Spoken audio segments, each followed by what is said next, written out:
pensions are like investments, but better because you get the tax relief, you get the employer contributions, make sure you get everything you're entitled to, do your salary sacrifice. You can end up making a big difference to your wealth in the long run. Are you making the most out of your pension? Journalist Alice Guy is the former head of pensions at Interactive Investor and a qualified chartered accountant. Why did the global stock market go up 15%, but my pension went up 3%? Look at your individual pension. Because there are some real turkeys in there. So, you know, if you're a high rate taxpayer sitting there and you've got a pension... It could be thousands a year you're missing out on into your pension. I've had people comment going, oh my God, I watched your video and I've just claimed about $9,000. Ideally, you'd pop that straight back in your pension, then you can sort of get the tax relief again on it. Ideally. Rinse and repeat. We've got loads of questions today from the audience and we're going to pitch those to you. You've got some crazy usernames that we'll get T to say. Hopefully they're not rude. But I want to start with a question, see if you've got the answer. Okay. Do you know how much people on average are paying into their pensions? What, you mean like pounds and pence or percentage? Percentage, yeah. Okay. Percentage. So most people like pay the minimum, which is 8% of their pay, but that includes employer. So literally most people, if they're in the private sector, the employer pays in 3, they pay in 5, and that's 8%. And that is the minimum, which isn't really enough for a comfortable retirement. And that's part of the big issue, that people just aren't paying in enough and they don't pay enough attention. Yeah, when I read the DWP kind of like press release that came around with auto-enrollment, they were clear in it that they said the 8% is a start, and with state pension, it should get people about 50% of their requirement in retirement, and then it's just stayed there. And if we look at superannuation in Australia, that's at like 12% maybe. Do you have a guide on what is enough? Like what kind of percentage? So I think if you're looking over your whole journey, then a lot of experts have worked out that 12% is about right for most people. But of course, most people aren't starting out at 22, 21. Most people are like starting to think about their pensions a bit older. So like it's a case of looking at stuff on what you need, and there's loads of calculators online where you can work out what you need to put in to make up that gap. So possibly more than 12% if you're starting off with a gap already. What about, so smoothing out lifetime savings? Because a lot of the talk is always consistent contributions, but life isn't like that. Definitely, you know, people have kids and they might be able to save more in their 50s. So do you think that this conversation, like 12% is how it should be, or will it be a bit more bumpy than that? It's definitely way more. I've had like a long career break myself, and I've had periods where like I've literally not been paying anything in at all. And then I've had periods where I've been quite a high earner, and I've like been really super aware of trying to make the most of those periods to pay in as much as possible. Like if you've had a bonus, if you had a pay rise, really thinking about any gaps you've got and making those up. And like you say, often people are at peak earnings in their 40s and 50s, but not always. Sometimes people actually want to step back and, you know, will go part-time or take a break or retire early. It's all downhill from here, mate. Peaked at 18, didn't you? I peaked early, but... No, you didn't. You've been glowing up, mate. You've been glowing up. Let's bring out an old picture of old T, mate. Oh my gosh, yeah. No hair, no beard. You know, you've been peaking. Yeah, I'm one of the people that I think I'm going to earn more later in life, so I'm going to put more in from now on, because I didn't contribute early. So I'm like, I just got to put in like 20% now. Yeah. 25%, which helps my tax bill. So that's great. Yeah, I'm trying to put a lot. I think that's quite high. And is that in ISA or is that just in pension? No, SIP. Yeah, in your pension plus other savings. So yeah, that's really good, mate. LISA and SIP. And it's hard when you're self-employed, isn't it? I'm self-employed, and you know, your income fluctuates. So like making the most of those like good times when you've got a project or something like that to pop money away. The good thing is I'm like naturally a spender, I must admit. So I quite like the fact that it's like you can't touch it. I think if I put it in ISAs, I'd be like dipping in a bit too much. So for me, that's like actually a benefit to pensions. Yeah, I think you just got to throw it in if you're self-employed and learn that you do live, you carry on. Like, I think there's a lot of fear around self-employment of, God, what if something changes? You always feel like you're on the edge of disaster. Even if you're doing well, if you just chuck a little bit in, you notice that, Oh, actually, You don't have a- I'm still surviving. I'm okay. But I mean, right now my partner's not working because we've got a 2-year-old, so I'm like the only breadwinner. So it's kind of some months I'm like, can I put this in? What if something happens? We need to move house. We need this and that. So it is like you said, different stages of your life. Things happen. You're like, as a self-employed person, it's quite daunting putting the money in. But also, I'm like, I need to put the money in. It's a balancing act, isn't it? Because you want to like live now. You don't want to be. I mean, like I've read stuff on the FIRE movement, but they're like so frugal. You kind of think, what is the point at some stage? You know, do you actually want to live on beans and rice and then go and live your retirement? I mean, it's not for everyone, is it? Doing that sort of level of frugality. I feel like there's a balance to be had, but just being aware of it, keeping an eye on it and taking advantage of those times when you can put in a bit more. I mean, I've got teenagers now and I have to warn you, it doesn't get any cheaper. My son's about to go to uni. I'm like, seriously, how much is the accommodation? Be like, as soon as you leave the house, it's done. You're on your own. But I do think, because I read, I think it was like a white paper from the IFS, and they were talking about this smoothing for lifetime spending. So they didn't want people to be skint in their 20s and undersave in their 50s. And they showed these optimum savings charts and how when someone has kids, they might drop to 0% in order to, you know, maintain a family and then ramp it back up again. And they showed that actually you can get there still, even if you have these periods off. So it's like disposable income, isn't it? I was looking at something the other day, and disposable income is actually lowest in midlife, but kind of coincides with peak earnings, but doesn't always feed through in disposable money. So like you say, when you do start to see things start to drop, like my son just passed his driving test, I'm like, tick, one less thing to pay for. But you got to buy the car. Well, no, he's not getting that. He's saving himself for that. But yeah, you do start to see stuff dropping off the other end, and you do start to think, yeah, this is a time where we could potentially pile more money into our pensions. And like you say, potentially target putting in more. And I think it's just keeping an eye on it, because it's going to be so different for everyone. Like also, you've got potentially a big gap. I mean, assuming you don't want to work till, well, my state pension age 68, I'm kind of literally, it's so annoying, on the cusp of it, could be 67, 68, and it's going up to 68 for most people kind of under the mid-40s. And, you know, you've got to think, do I want to work till I'm 68? If I don't, I have to plug that gap, which isn't often taken into account in the figures. So that is going to be a different sort of consideration for everyone. Like you might have a job you absolutely love and you can think, oh, I can drop to part-time in my 60s, but you've got to sort of like factor that in. So everyone's is going to be really different. Also, you might have a partner that's got a really good final salary pension. There's just so many different variables to sort of like factor into it. Let's talk about the employer side then. So what is their requirements by law to people that they employ full-time, so PAYE employees? So it has to be 8% overall. So what most employers do is they pay in 3, which is the minimum, you pay in 5. But potentially they could pay in, if they choose to pay in more, you could pay in less, or some pay in more. So some might say, oh, our standard is we pay in 5, you pay in 5. But a lot of people in the private sector will be on that minimum of 3%, 5%, but there's a huge disparity between employers. So that's something I'm quite like switched on to, is when you're moving jobs, make that part of the conversation as well. A lot of people don't actually ask. Like I did a little poll on LinkedIn, and like even on LinkedIn, most people admitted they hadn't asked about pension when they moved jobs. And that's people that are really switched on to it, that like follow me as a pension person. So, you know, most people don't ask, and employers aren't going to give if they don't get asked as a sort of basic minimum.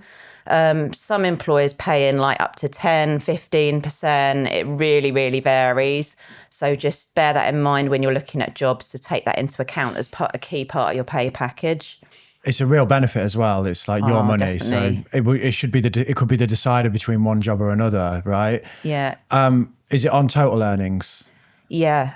So the percentage they pay, is that calculated on the total amount you earn, even as a higher rate taxpayer? If you get a bonus, that's kind of separate. So often if you get a bonus, they'll say, do you want to like salary sacrifice that into your pension, which we might come on to later, but you know, do you want to elect to put that in your pension or put some of it in your pension? And that Will they not pay on qualifying earnings? like the band? Is it not a band of earnings that they pay Okay, yeah, you're right. There is a nuance. The minimum would be, you're right, actually, qualifying earnings. So again, that's a nuance. So there's like, just like there is with tax relief, there's like a band between this and this where they pay him. It's a bit like sort of like your tax bands. About 6,270. I don't know. I'm making the numbers up. It's between 6K and 50K, isn't it? It is. Yeah. Yeah, you're right. And so if you're a higher earner, you might find that your employer doesn't pay in on your You're higher under saving. tranche. You think you're saving 5% of your total salary. So if you earn 100 grand a year, you might think it's $5 grand, but actually it's half that because it's only on this qualifying band. So you're potentially under saving compared to what you think you are. You are. And the other thing with higher earners is that some pensions, you don't get all your tax relief. And so there are some types of pensions where they only pay in the 20% automatically. And it's up to you to spot that on your tax return or your pension slip. And then if you do a tax return, you will need to fill in the box to say, this is paid in net of high rate tax relief. And then you should get a tax rebate on that extra 20%. But it's really not clear, because my husband's had to do this with one of his pensions. You have to literally know what box to tick and like know how to fill it in, because even with the tax return, it's not that obvious. You need to know that you need to do it in the first place Well, exactly. before you even get to the tax return. I think most people don't even understand. There's like an apathy around auto-enrollment that makes people think, oh, it's all done. Yeah. Whereas they're leaving 20% if you're a high rate taxpayer because of these relief at source kind of schemes. Nest, I think, is one of these, and they're Yeah, massive. it's quite a lot, they're actually, yeah. They're huge scheme. They're one of the biggest. Millions of people. I think it's like 1.5 billion a year isn't coming back. Exactly. So, if you're a high rate taxpayer sitting there and you've got a pension, it could be thousands a year you're missing out I've on had into people, your pension. I've had people comment going, oh my God, I watched your video and I've just claimed back 9 grand. Because you can go back 3 years. That's right, you can. Yeah. And then you claim it every year after that as well. So it's not just the 9 grand then. You get it every year, like going forward. And you get it as a tax rebate. So ideally, you'd pop that straight back in your pension, then you can sort of get the tax relief again on it. Ideally. Rinse and repeat. Yeah, you didn't know you were going to get it anyway. So little trip somewhere or something. Why not? Yeah, you got to live your life. You do. Exactly. Optimize for lifetime spending or whatever. Enjoy your money. So is there a way to, to get more out of the employer on their contribution side? Or is it kind of just like, this is what we pay, as long as it's the minimum, that's what we do? Some employers will up it if you put money in. And also some employers do salary sacrifice, which is a way that you can get more out of your pension. So the way salary sacrifice works is you basically surrender that directly into your pension. So you don't just save your income tax, you save your national insurance as well, because it's taken completely out of your pay. If you've got the option to do that, it basically means you'll get more in your take-home pay. That an NI will come into your take-home pay. It doesn't go into your pension, but you will see like a tax advantage. It's actually better for basic rate taxpayers, that one, funnily enough, because you pay 8% NI as a basic rate taxpayer. So anything you salary sacrifice into your pension, you put £100 in, you're getting £8 extra in your pay. It's a really good one. So it's like you've put, it doesn't work, but like you won't see your pay won't go up, it'll still go down, but it'll go down by less than what you've put in extra, or will the salary sacrifice actually, do you know what I mean? Yeah. So you get like the saving on the NI will produce like a slightly lower drop versus what you've put into the pension. Is that correct? Yeah. So it's cost you 80. If you're basic rate, it costs you £80 to put in 100 because that gets topped up, and it also saves you £8 NI. Yeah. What about the employer's NI, which is like on the employer side? They save that, right? They save that. Some employers, not all by any means, will actually put that extra in your pension as well. So you need to check with your employer, but I have come across some employers that do that, which is really nice because they pay 15%. So my example of 100, they save £15 and they pop that in your pension as well because they've saved that. Not all employers are that generous, but some do. I think if you say to them, I won't do it unless you commit to giving me half of the NI saving or something, you can keep paying your NI if you want. Do you know what I mean? Yeah. I think if you can hold them over a barrel with that, because the NI amounts have gone up and it's basically like, I'll opt into your salary sacrifice scheme if that 15%, some of it comes my way. And, you know, everyone's a winner, right? Definitely. I think like we should see more promotion of salary sacrifice as a result of the NI changes. Definitely. You would hope there'd be more forthcoming. Especially when there's like so many like massive sort of cliff edges with tax where suddenly, you know, you're losing all your child benefit. If you're going over 80K, you're losing you're paying that nasty tax trap if you go over 100. You can do salary. I mean, it doesn't make that much difference in terms of the tax traps. You could do it non-salary sacrifice, but it's quite nice to just think, I know that's all going in my pension. I don't have to fiddle around working it all out, making sure I'm not over that limit, especially if you've got like childcare and stuff, because you lose all your childcare for going £1 over 100,000, don't you? So T, recently we had a conversation with tax expert Dan Needle, and I think one thing that became very apparent is you're going to have a real big crypto tax bill. I am. What are you going to do with the money, mate? Where are you going to put it? I don't know. Like every year tax season comes around and I'm stressing. I'm like, how much is my bill going to be? I'll tell you how I do it. What's important for me is that money, that tax money, is completely separate to every other bit of money in my life. Because otherwise I start counting it as mine. I start locking it away in the stock market or whatever. So I use a tied instant saver account. That's just attached to my business, and I just put the money in there and keep it in there, and that's solely for the tax. You can just ping it over to tax man when it's tax time. I just know it's allocated for, and the stress that takes off me is worth its weight in gold. Every January I'm stressing. Check that out, mate. We've got a bit here actually about how you can check it out yourselves. I'll let you read it out because, you know, you're the best at reading. I mean, I'm the star reader of the show. If you're a sole trader or company owner, check out Tide. New members can get up to 4% AER variable for 6 months. I say up to because it depends on how much you deposit in your account. The more you save, the higher the rate. You can get this deal, plus you can get £100 cash back if you fund your Tide Instant Saver account with £5,000 in the first 30 days. You get that by using the code MAKINGMONEY. Terms and conditions apply. The code is Making Money, all one word, and you'll find the full terms and conditions and all details of the offer in the description below. The variable rate is correct as of the 7th of August 2025. So, yeah, hello, Mark. He asked, is salary sacrifice worth it? Would that be a yes? I'd say so, yeah. I mean, I can't really think of it. The only slight downside would be if you're like on the cusp of like mortgage affordability, you know, you're going to move house, and some mortgage companies might look at your lower salary because you've kind of sacrificed that into your pension. But I don't think all of them do. So just check with the mortgage provider or with a mortgage broker on that. Yeah, because it is what you're doing is you're lowering your salary. Exactly. So you are sacrificing it. It's by definition you earn less. Yeah. You know, that's how they might see it. So when they're doing a multiple of affordability, it might make you look like you can't afford your mortgage or something. And it reduces your student loan payments as well if Oh, you've got nice. them. So, yeah. I mean, T's got a great way of reducing student loan payments. I've got my own technique. It's called defaulting on the loan, and then you don't have any more interest to pay. Oh, and don't tell me about that. I don't want to know. And then it just stays as one nice sum. And he still turns up to the reunion events. I've got one tonight he's got a in Manchester reunion Business event. School. Yeah. They'll be there, mate, ready. They'll be like, that mug's coming to the event. We're going to collar him at the door. Just have a card machine and be like, as soon as I get there. The audacity to stop paying your loan. This is for his masters, not the Yeah, I thing. paid my first uni, my second degree. You had no choice. Yeah, no, they just took out my salary. Yeah. But yeah, the audacity to go tonight, you're going to be eating all the hors d'oeuvres, aren't you? You're just going to be helping More champagne, please. More champagne. No, not even paid your loan. They're like, you're a steady grad. I'm like, don't worry about it. It's coming, mate. It's coming. It's coming. It's in the post. That's what I check. Do you want to read the next question, T? Yes, I like sir. the name. See if you can nail that.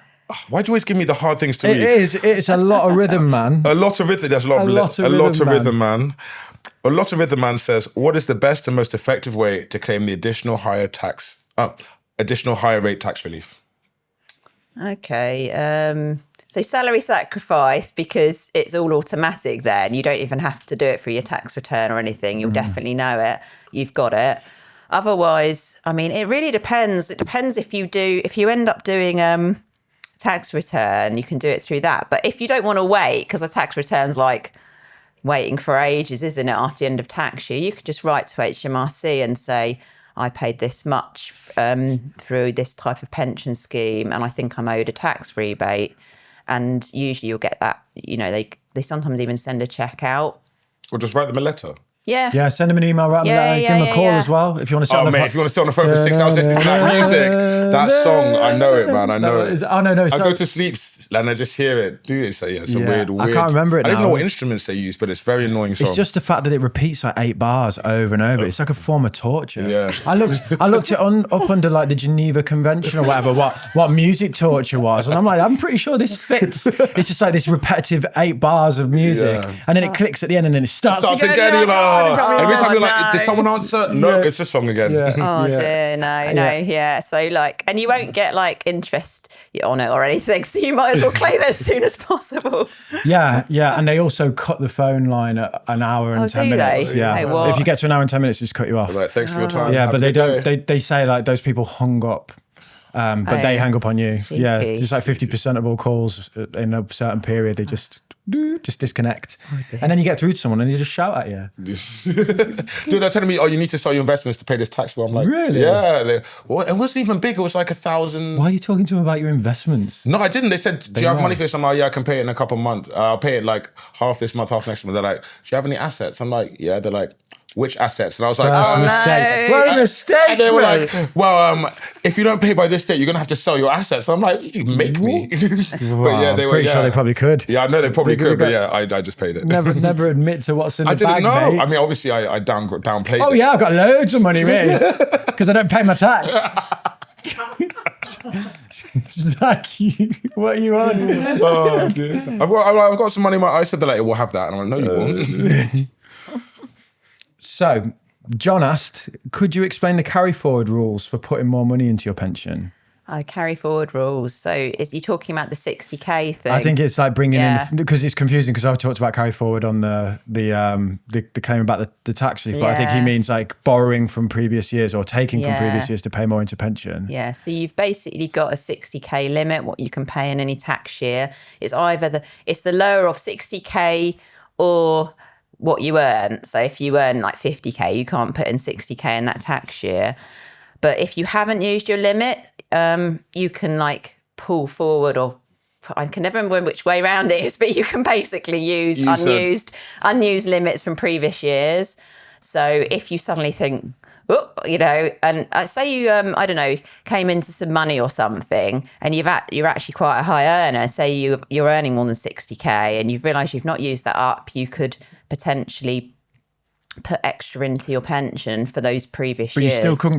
Could you exceed the total amount you earn? So No. let's say if the maximum would be 180k, you'd Yeah. have to earn 190k or 181k to be able to pay all that in. You have to earn that much in that tax year. Yeah, it's How many- annoying that because like people get inheritances and want to Yeah, stick them in their exactly. pension. You Yeah. should say like, oh, you get a one-off ability or something. I don't know. It just seems.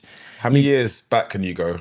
So you can pull forward like 3 previous years if you've So like, that you haven't so used. like what If is you're that? earning hundreds of thousands of pounds, Yeah. though. But I guess, yeah. So say you've put in 10k a year and you for the last few years, but you're actually quite a high earner, you could go back and say, well, I'm going to add in an extra 50 for each of those years I haven't used up my allowance. It includes employers as well, so just be a bit careful. So it includes employer, and also, if you go over that amount accidentally, you basically have a tax charge. So you kind of lose that tax relief on that amount. The other slight nuance is there's a lower limit in certain circumstances. So the 60 is for most people, but if you've taken any taxable sometimes people get caught out because they might be like, oh, I semi-retired, I'll take, my tax-free lump sum and I'll take just a little bit extra.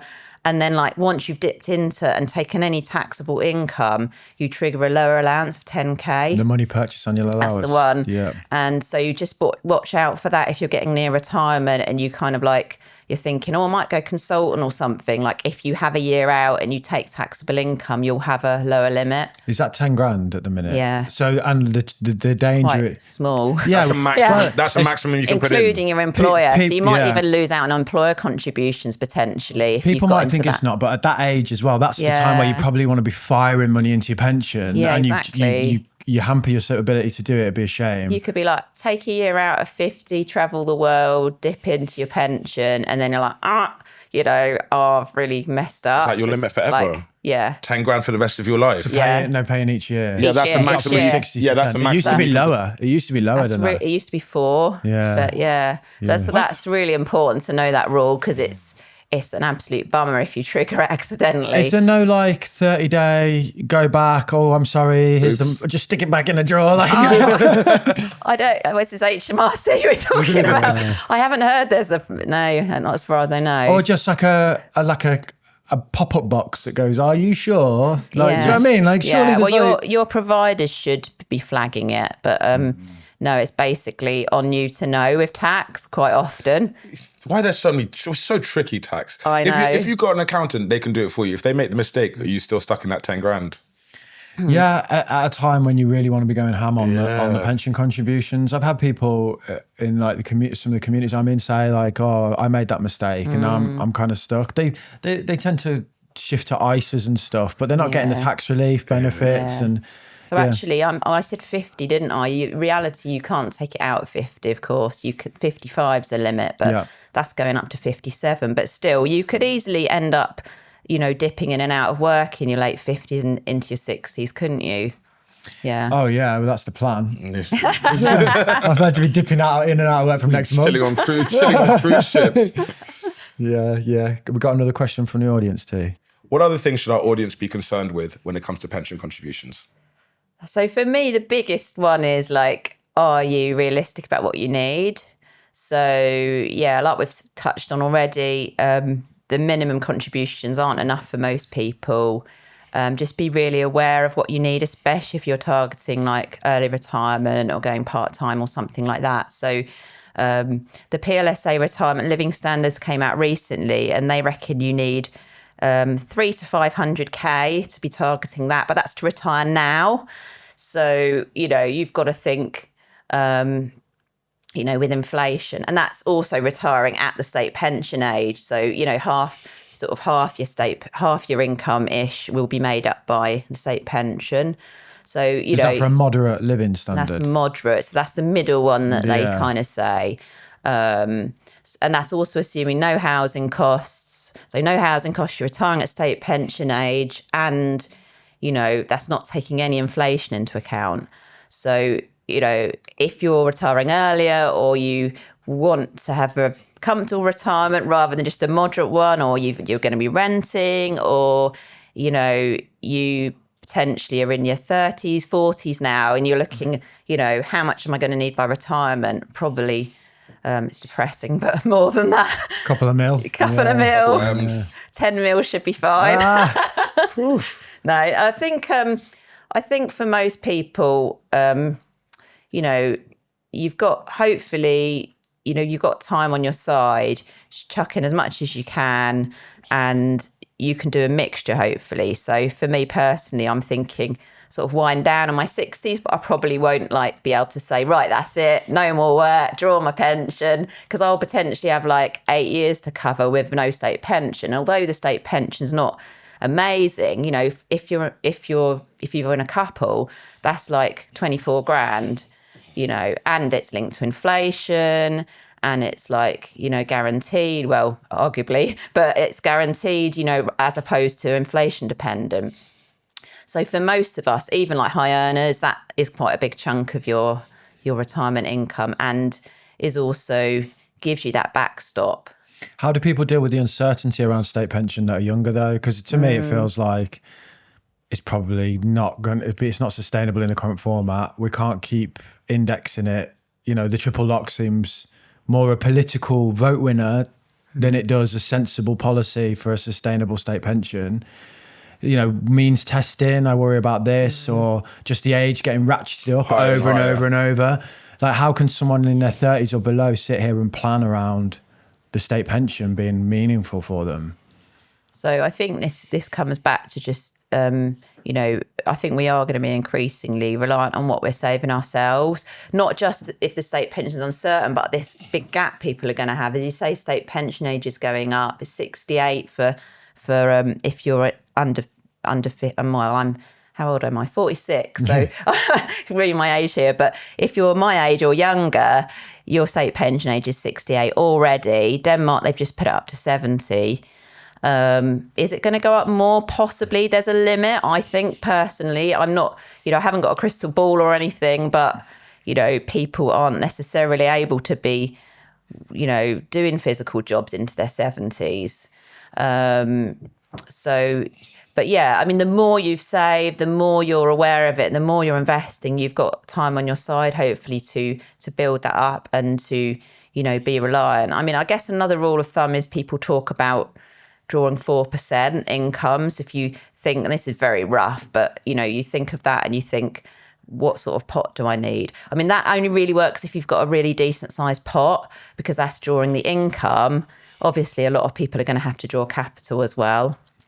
So, but that gives you a rough idea, and you can think, what sort of pot size do I need? And don't forget inflation as well, because, if you're thinking, I could live on, I've hopefully paid off my mortgage, I could live on 30, 40K, you're going to need more if you're in your 20s or 30s.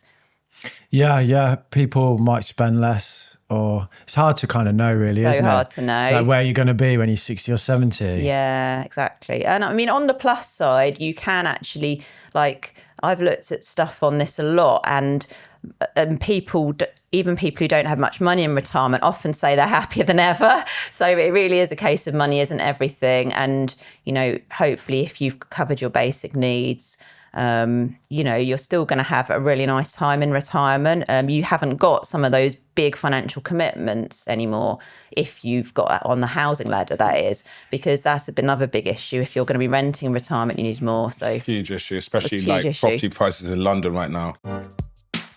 So, Mr. Akerele, I hear you are a salesman. Elite salesman, yes. One of the best, they say? I've got a little bit of experience in the game, yeah, I could say. Done a few deals. I bill. What would your compliance team say about you? They would say that I am always nagging them, and that essentially I have beef with compliance. I love the team. Compliance slows down all my deals, because every time I get to the finish line, they've got to check documents, KYC, GDPR, and it's just a nightmare. It slows the deal down by 2-3 weeks. It's always on both sides as well, isn't it? Sometimes it can be blocked on the other side. Exactly. Well, that's where today's sponsor can help. Indeed. Vanta helps companies of all sizes get secure and compliant fast, and they stay that way. They do it by automating compliance with over 35 security and privacy frameworks like SOC 2, ISO 27001, and HIPAA. Yeah, all of them. And this saves businesses so much time and money. According to a recent IDC study, Vanta customers save over $500,000 a year in costs. Not bad. And they also help you complete security questionnaires up to 5 times faster, which is great because everybody hates filling out forms. If you're a business that needs to prove security and compliance, visit vanta.com/making money to sign up for a completely free demo today.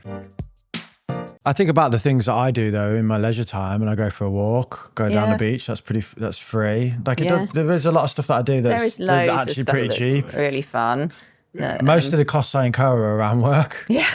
And my kid. And the kids, yeah. So get rid of that. Yeah, get rid of the job and get rid of the kids. No, get rid of the kids. Get rid of the kids. See ya.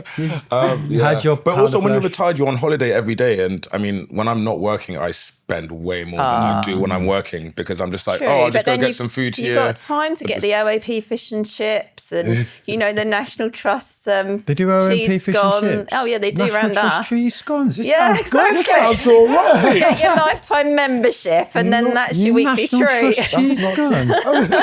There was you got pasties. Yeah. You got a fruit scone as well.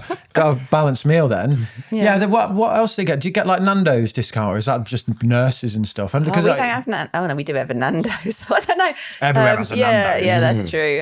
It's like they call it a blue badge discount, don't they? But still probably. get cheap bus rides. Cheap bus pass. Free bus. Bus well, if that's still around, I don't who know knows? if anything's free in this city anymore. No, yeah.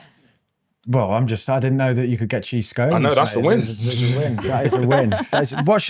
What about employers though? And sorry, not employers. What about policymakers? What's their responsibility in terms of contributions and getting people to where they need to be? I think it's going to be very hard for policymakers, because the cost for employers have gone up, haven't they, recently with all the national insurance changes. So if you employ, especially if you're on an industry where it's really labour intensive, then your costs have just skyrocketed, because not only have they increased the rate, but they've reduced the limit for paying employers NI, and the minimum wage has gone up. So I think long term, they really do need to ratchet up what employers are paying in. But I think it's going to take a while to A, come round to that, and B, they'll have to do it gradually, because you can't just suddenly whop employers with another 4% a year on wage costs. It's just not sustainable at the moment. But I think it will be something they need to gradually look at, yeah. Well, if you say to them, obviously, that you save on the NI, or, do you know what I mean? It's not a true 4%. They need to provide the tax incentives to do it, don't they? They can't just say, oh, find the money, like you say, But they seem more, the priority is to raise tax revenues. Well, ultimately, you need, as a policymaker, you need to be having people more self-sufficient in retirement, don't you? So it has to be a priority, surely, I would think. Yeah, well, the problem is the short-term view, right? Exactly. Every politician that's around today won't be around when we're retiring. And I think that there's a massive conflict in terms of the fact that they all have these DB schemes.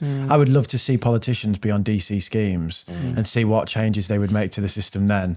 Would they be whacking up the ages and tinkering around the edges and saying, oh, every time we whack up your state pension, the age that you can access your private pension also goes up because, we think that that's fair.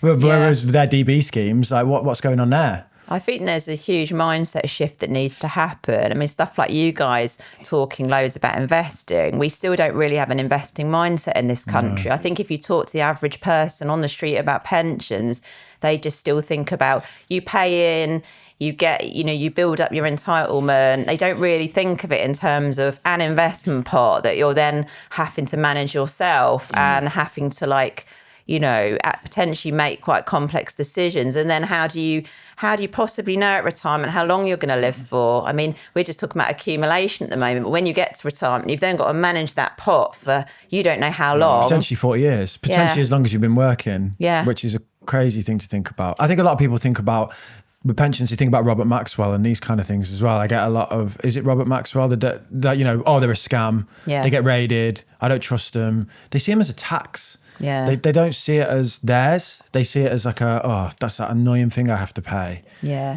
Which I think is the biggest issue. There's no sense of ownership. It's why I quite like the pot for life thing, because at least it's people theirs. Then it's like, this is your pot. You take it with you to your employers. So it's another problem. Every time with our system, every time you move employers, you get a new pension. Yeah. So it's like collecting as you move around. You can have like 7 pensions. It's ridiculous. You do, and then it's like, how are you supposed to even know how much you've got? It's a bit of a nightmare, isn't it? Yeah, exactly. And remember where it's all invested. And also the fact that the employer dictates who the pension is with. It's not. Do you know what I mean? Like the employee should have a say. In the Australian system, you start with a pension when you start your first job, and then you just carry on paying into that one, and it's not linked to the employer, it's your pension. Plus they have higher contribution rates, and they're managing to get, much more engagement, much more people saving, and obviously getting decent pensions by the time they retire. I think we are getting there, but it's like glacial steps. Are we getting there? But we are getting there really in the slowly. sense that when I started work, employers didn't even have to provide a pension. And I've just done an article recently talking to some older ladies, and they didn't even have pensions, literally no pension when they retired. So auto-enrolment from 2012 means that we have pensions, but it's still far too low. It's not enough. Your generation, sorry to call you that, but we are. You said your age. So you're 10 years older than us. I think your age to retirement age are the most at risk because they missed out on the DB schemes and they missed out on the DC. Pretty much most of the time we've been in work, I've been in a DC scheme. And I think if someone's starting work at 21, say, and paying in 8% their whole career, they could be okay. We don't know. They've not run through the system, but yeah, people of your age, they potentially had 10, 15, 20 years of nothing. Yeah, exactly. And they're the people that I think they don't get talked about enough. Yeah. They're falling through the cracks a bit. Yeah, I agree. I think it is a big issue. You've got the ones who are retiring now. Some didn't have anything. To be fair, there are a lot of poorer pensioners as well. You always hear about richer pensioners. But there are the cohort. You mentioned public sector, but there's also a lot of private sector people with really good pensions who are coming up for retirement. But that isn't going to be the case going forward, really. I had like one employer where I got like 2 years of a DB pension. I'm clinging on to that. So you'll get like a half of an 80th of something. Yeah, it'd be like a few £100 a year. Hey, not pretty bad. good. I'll take that. Yeah, every year. But for the forgotten people, the self-employed, but also for everyone, we don't have any DC or DB. They don't care about us. But if you're picking your fund, you do have a DC. You have your own ability to set up a SIP. But I don't have anyone contributing to it. You should contribute. Yeah, but I need my employer to contribute to it. You are your employer because you're self-employed. No, you're employed by but it's not fair. I want more money. I want like more contributions. It's called the tax relief. Yeah. How do you pick the right fund? Or Right fund, it's a big issue as well for people with workplace pensions. Yeah, of course, exactly. I mean, if you've got I'll start with workplace actually. If you've got a workplace pension, you will have a default fund, and like 95% of people are in the default fund. That may be absolutely fine. If you're self-employed, you're obviously looking at probably a SIP where you pick your own investments.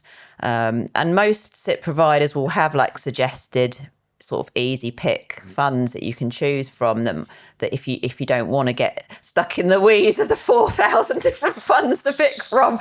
But if you're comfortable managing your own and you can like pick a strategy that suits you, if you're in that default fund, the thing to watch out for is de-risking. So basically, before pension freedoms came in, now most people stay invested in retirement, but before pension freedoms came in 2015, you had to buy an annuity, which is, as you know, when you're kind of like, it's kind of mimicking these kind of DB pensions. You're basically exchanging your pot for a guaranteed income till you die.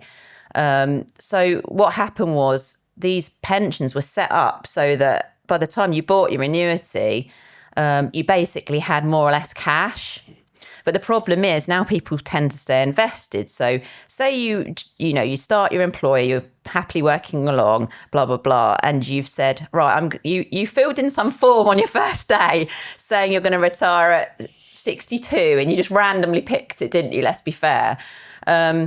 And then like 10 years before you get there, your fund, unknown to you, starts de-risking. So what that means is you're targeting an annuity at 62. So you're gradually moving into fixed income, moving more into bonds, moving more into gilts. So by the time you get to 62, you're not really that much invested in equity at all. But you carry on with your fund invested, drawing on that pension. But your fund is potentially really underperforming. And a lot of people are being de-risked, which, is a bit of a jargon, isn't it, to be honest? But basically you're being de-risked, which sounds great, doesn't it? But what it means is like sometimes you need a bit of investing risk to get that growth. Returns, exactly. So that is like probably the biggest issue potentially for people in workplace in terms of their fund. Like just look at your fund, look it up. They call it lifestyling as well, don't they? They're like de-risking lifestyling. If you hear like lifestyle in the fund, that means they're tapping the brakes as you get near to retirement.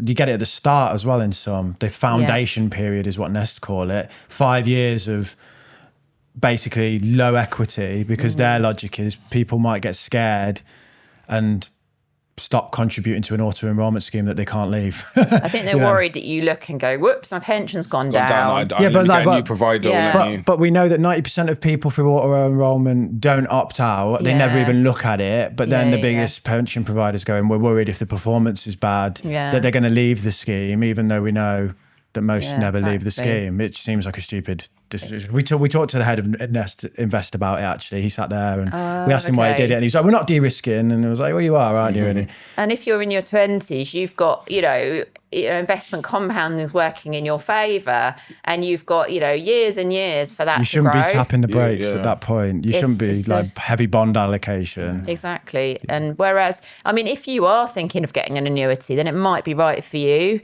It's just really dependent. If you are thinking of taking a tax-free lump sum, you might want to ring fence some of that if you're drawing it soon.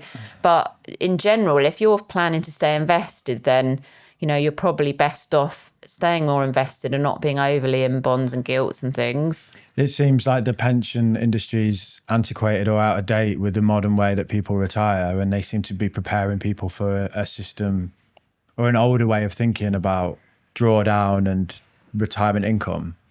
Yeah, I think so. And I think that is going to be a challenge with the industry going forwards is, a lot of stuff we've talked about is really depressing, but we are going to get more and more people with a decent sized pot getting to retirement, and then they've got to manage that pot for, 20, 30, 40 years. Like, how do they do that in a way that's sustainable, that gives them the best lifestyle they can?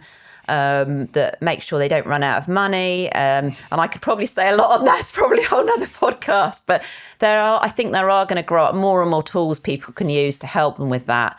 And obviously, if you've got a decent pot, then it probably does make sense to get advice at that point. But there are also like in between for, like, we know a lot of people don't get advice. And I think there are more and more tools that are going to help people with those decisions. You looked at the performance of funds as well in general. So the market, what did you find? Well, they vary quite a lot. They do vary quite a lot. So there's been more focus on this recently. The regulator looks at all the main sort of pension providers and they rate them. And you can look up, if you want to geek out for a few hours, there's literally a report on value for money for each of the pension funds, and they'll be rated green, orange, red on value.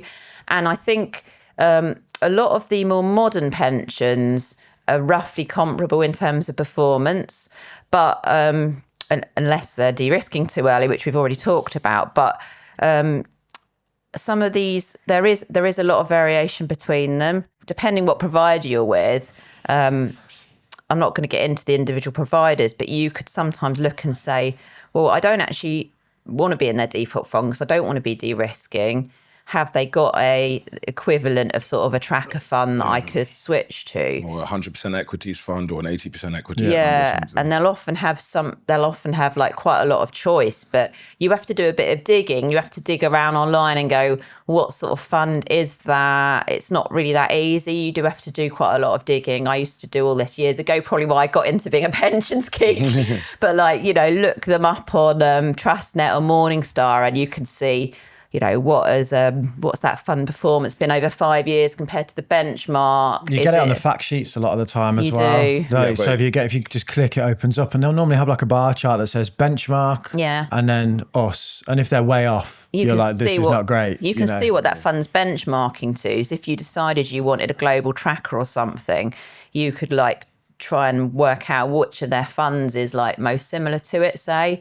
And I think a good thing to do is to go find a global index or a tracker. So you could find like a big ticket one like VWRL, Vanguard's World Fund, and have that there, the performance of that. So if you think that your pension should be align that, you can kind of sit them side by side and go, my pension is way off this. Why did the global stock market got 15%, but my pension went up 3%? You're not capturing the returns of the market then. Yeah, and if you're in your 20s and 30s and you're looking to do that, you go, what is replicating the market the best? I know that the worst performers were like negative returns over 5 years in some categories. In a crazy bull run, we've just had a good time on the global stock market.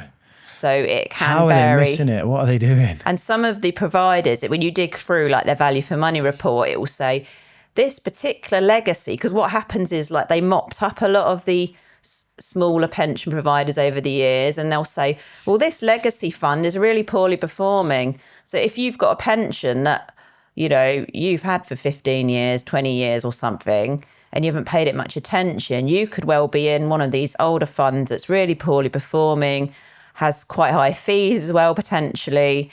And you can transfer out, but they're not necessarily going to do it for you. Yeah. When I set up my SIP during the podcast last year. And the first thing I was doing is I spent a lot of time trying to figure out which provider to go for. Does it really matter which provider to go for? Or is it better to just like you said, focus on the funds? Because I end up with Hargreaves Lansdown, but I keep thinking, should I go for someone else? Is there a better provider? Or is it just about mainly the fund and doesn't screw the provider? So most of the SIP providers are similar in terms of what funds you can buy. Some have slightly different funds. So there might be some more obscure funds you can get with some providers and not others. But generally, most of the main ones you can get with most of the main providers. They're pretty similar. I guess it's going to depend on what you like the feel of, like what you find's got a good interface for you. There's also some nuances on fees and things like that between providers. But they are relatively similar. So Hargreaves, they charge a percentage fee. Some other providers, I give a shout out to Interactive Investor, my old employer, they're a flat fee. So, if you've got a big fund, then it's going to be cheaper for you potentially because it doesn't go up as your pension gets bigger. Yeah. Okay. On financial interests, like plug for the website that I own, we do a comparison of all SIP brokers. It updates. It's got fees, features, all of that. So I think he's my friend. He didn't tell me about this. You didn't ask. When I was setting up my SIP. Because you've even got like Invest Engine, which is fee free potentially on the platform side, but then like there's questions around long term, like how long does that last? So fees aren't everything. I think different providers for different things. You could do like an IBKR or HL. They're a bit more, they lean more towards the person who wants like all the bells and whistles.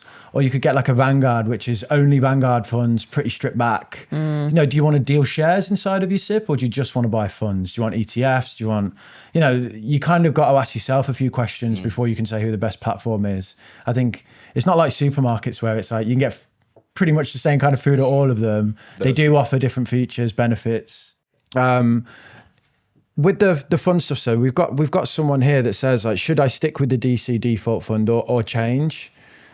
So I know you've answered a lot of that, but do people have to change? Like, are the DC funds okay? Sorry, the default funds, are they okay? Well, they are like looked at all the time by the regulators now. So there's a big spotlight on them. I think it's mainly this issue around de-risking, and that's really going to be dependent on what the listener's individual circumstances are. Like, I think people don't know. It's a problem. I think the regulator should take a view on that, and because I don't think your average person knows if they should be de-risking or not. And if you frame it as de-risk, everyone's gonna be like, "Well, I don't want any risk. I'll take no risk." Yeah, so I mean, and like the idea of when you hit 67.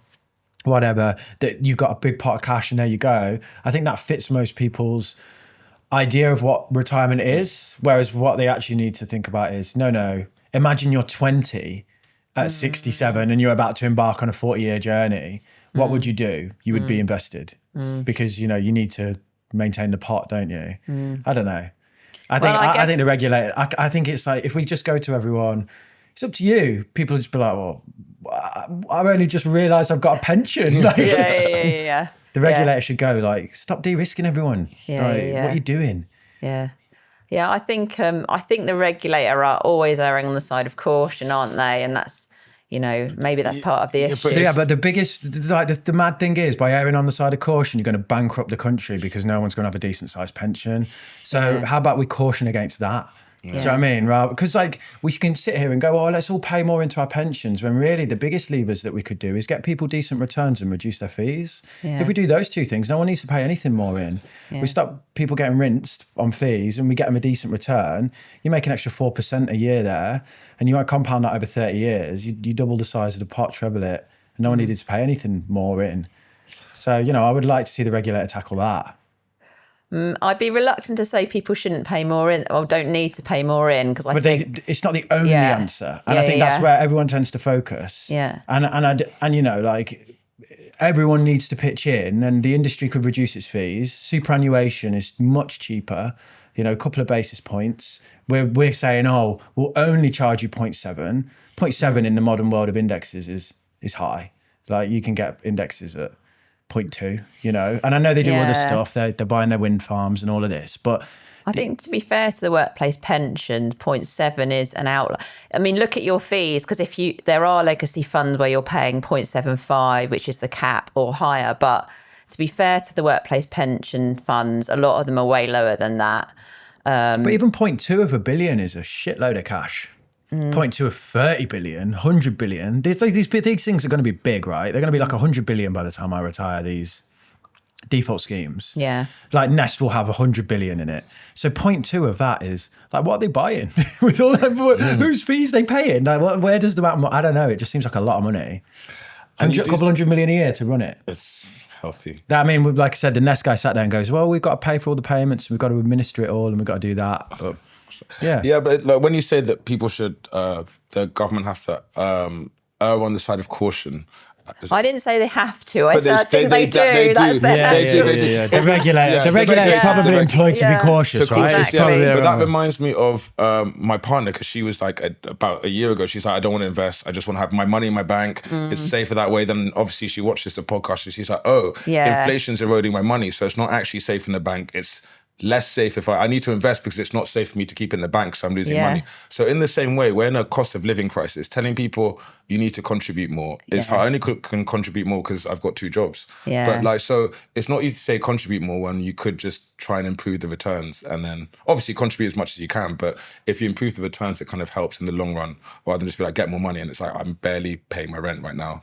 So we've encouraged you to pay in, and we've also halved our fees, and that's going to earn you an extra X amount potentially. I think it's a better message, isn't it? Because you're just telling people to constantly pay more tax, pay more this, pay more that, and pay more into your pension. When there's never like, you should spend a bit less on that. Well, I'm going to defend the workplace schemes here because I think their performance on average isn't too bad. Okay, that's good. But I think it's where it pays to look at your individual pension. Because there are some real turkeys in there. But on average, I think they are focusing on it more. And like, say, with Nest, you know, they're in a difficult position because they mop up all the really tiny employers and they have a lot of costs doing that. They're actually a not-for-profit. So I don't think it's necessarily like the industry taking advantage. It's just, it is an expensive thing running a workplace pension with all the regulations involved.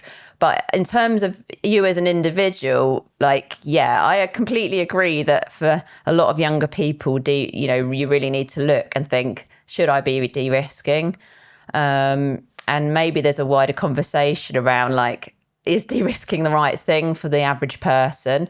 I think the regulator maybe needs to sort of like actually research that and shine a spotlight on that and say, what should the default be doing? But also, like, we are getting, as a country, I feel like young people are getting more excited about investing, but they don't see pension as part of that. Like, a lot of people don't even realise they're invested in their pension. And actually, pensions are like investments, but better because you get the tax relief, you get the employer contributions. So, you know, that can make a huge difference in terms of building your wealth. And the added bonus, if you're like me, is, you know, you can't touch it. So it's there like building up and building up. Swing King says, Swing King 1977, the king of swing, said, what kind of funds should you change to when you get to retirement age, or should you just keep it 100% equity until someone comes to put you in a home? That's what Dave's going there to swing, mate. He'll be swinging in the care home. King of the swingers, mate. Yeah. The jungle VIP. You know. Yeah. Yeah. So coming back to the regulator, they are actually looking at having this issue that people are coming up to retirement. What do you do? And they're trying to start talking about, what do you do when someone's approaching retirement? And they're trying to like default people into retirement solutions, which hopefully they'll get right. But as an individual, I'm assuming that he's managing his own portfolio. But as an individual, I think you've got a few different choices. So I'm going to talk from the point of view of managing my own pension, because I've got a SIP and I'm self-employed. So there's a few different ways you can do it. A lot of people will invest in income producing funds. So they'll deliberately invest in a fund that has like dividends. and they'll try and like live off that dividend income. So you like leave the capital invested, you draw down your dividends, and then you live off those. You might have to draw a bit of capital, but that's one way. And obviously dividend producing companies often tend to be your kind of bread and butter, like well-established companies, rather than your sort of big growth companies like your Apples and stuff. So that's one option. Another option is to sort of target and have like some rule in your mind about how much you withdraw each year, and like target growth. But another option would be to say, well, what I'm going to do is I'm going to say, I aim to have like, like when you've got pound cost averaging when you're building up your pension, you could almost do that in reverse. So you're like, right, this is how much cash I need for the next 5 years. You'd have to use some sort of tool to kind of work out. And then I'm going to gradually like pop that amount into, gilts or like a money market fund, something like that. And then what you can do is you can like think of like that as your buffer for the next 5 years. So what happens then is the risk is with retiring, you withdraw funds at a low point, and then it's called sequencing risk, where then potentially that has a knock-on ripple effect because you've withdrawn at that low point. You don't want that to happen, so you like pool the money you're going to need for the next 5 years. I mean, ultimately, if you've got a decent sized pension, I always say get advice to help you, because they can then like do a cash flow model and help you with that. What is that? Essentially, you're almost having to be your own actuary. It's quite complicated, that whole process of working out what you can afford to withdraw and how to invest. There's also like various tools coming on the market, and I think that's going to get more and more to like help you plan your retirement. And I think those more and more will be integrated into products that are kind of shaped around people's retirement needs. Another option, sorry, I'm swamping in with options, We love it. is to, what you can do is like, so a lot of people don't want to buy an annuity because they're like, right, get to 65, buy an annuity. Oops, I've died next year. But basically, it's such a big thing handing over that amount of money, isn't it? And it's like, it goes against the grain when you've been building it up. What you can do is it's much, much cheaper to get the main reason to buy an annuity is, actually, if you are one of the ones that lives till you're 100 and you end up running out of money. So they call it longevity risk in the sort of buzzword. But so you're kind of insuring against that longevity risk by buying an annuity. And that's the main thing you're doing. What you can do is you can set aside a portion of your pension and like not touch that. And you can earmark that to get an annuity, say when you're 80, when they're much cheaper. And you can then know, right, I'm 65. I only make that pot last 15 years. And then you've got annuity to ride out into the sunset. And then you've got that pot set aside. So there's loads of different options, and which one's right for you is going to just be, again, like boring, but dependent on your financial circumstances and all that. But it really is. And, you might have a partner with a final salary, so you can afford to take more investing risk. There's just so many different factors that come into play. And, and I think as it gets nearer, assuming this person's like not quite there yet, there's going to be more and more tools to help people, which is really positive. Fingers crossed. What about we spoke about before, pots everywhere, the consolidation of those. A few people have asked questions. Hi Robin. They've asked about, what factors should I consider if I'm looking to consolidate all of my workplace pensions into one? Yeah. So, a lot of people do this as they approach retirement because, again, as you say, you've got different pots. You might even have hopefully you find a lost pension pot somewhere and get a bit extra.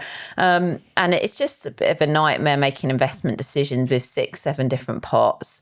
So the main reason I think is just bring everything under one roof, make it easier, plan out where you want to invest and be able to have a decent size amount rather than loads of bitty amounts to administer. So I think that's just the ease of the hassle factor, I think, is the main reason people consolidate. And you don't necessarily have to do it all in one go if you can't face it. You could consolidate your main two and then, mop up all the little annoying ones that have only not got much in them and do it like that. But yeah, it just removes another headache and makes it easier to manage and make decisions, I think. Is there anything that people should look out for when they're doing that though, like from previous pensions or anything? Yeah, so if you've got a gold dust like final salary, average salary pension, I say be really cautious if you're thinking about cashing that in first of all, because the guarantees of like the guaranteed income is just like worth so much, especially if you've got a bit of each. I'd say that's a really nice balance then, because you've got your flexibility with your DC and you've got your final salary pot. And I know people who've like cashed in the final salary, and I don't know, I personally wouldn't, because I think that guarantee's really nice to have.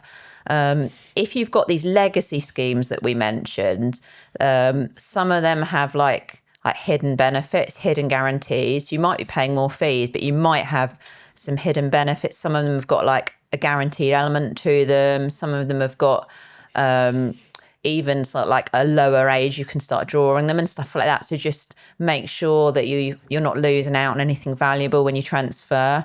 Do you have anything else that you'd like to say to people to finish on with the pension conversation? I mean, I know there's a million things that you could say, but is there any? There are a million things. In terms of, I've written a lot about the gender pension gap, so it's something that I've talked about a lot and on other podcasts as well. And just in terms of something to watch out for with workplace, if you're going on maternity leave, and that's coming up, there's a lot of people have missed out through not knowing this, but the rules are that your employer has to carry on paying at your full pay, even when your pay is reduced. So that's really important to know, because apparently a lot of employers probably just not realising they pay it on your lower contributions. So you think, say you have 3 kids and take a year out each time, you're missing out on 3 years of employer contributions, because they're paying in at your, like say you're only getting statutory maternity pay, which I can't remember, it's like a few hundred a week. It's not much, is it? They're paying in your pension on that amount, not your full pay. So that's massive difference. Massive difference. And then you can't compound it over 30 years. Exactly. That'd be tens of thousands of pounds potentially. Yeah. Yeah, get your money. I assume you can't go back and be like, you owe me this money. I don't know. Well, I think they legally, they have to do it. Yeah, you miss out on the compounding though, right? Yeah, you miss out on that. You miss out on the investment returns. But like, if they have to do it, you could probably go back 20 years and go. Trust me, as soon as I get home, I'm like, how many babies you have, mate? Make sure they can trust me. Say how many babies you had. Like, you're going to be calling up all your old employers, being like, remember that time I had a kid? You owe me some money for that. Let me borrow your kid for a bit. Yeah. Yeah, but it's not much, but it's like everything in pensions. It's like, make sure you get everything you're entitled to, do your salary sacrifice, make sure you, another little nuance is ask to join straight away, because they can wait 3 months. You know, all these little things that you can know, the more you can know, like it all adds up over time, and you can end up making a big difference to your wealth in the long run. So how's your campaign going, T, to get self-employed people auto-enrollment employer contributions from people that don't employ them?